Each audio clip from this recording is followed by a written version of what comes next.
Kaya mga palangga, ito po yung lingkod, Buhay Mahirap, Buhay Probinsya. Ito po dito, isa sa activity po niya dito sa Alaya po yung kayaking along this limestone cliff po mga palangga. So, let's explore po mga palangga, the whole island.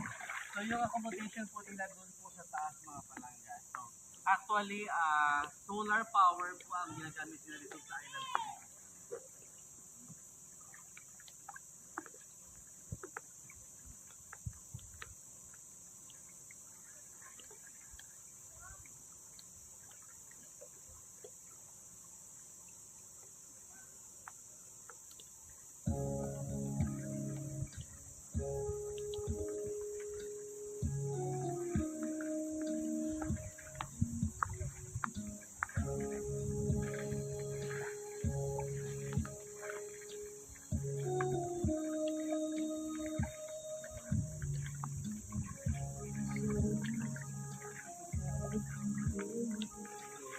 Mga palangga,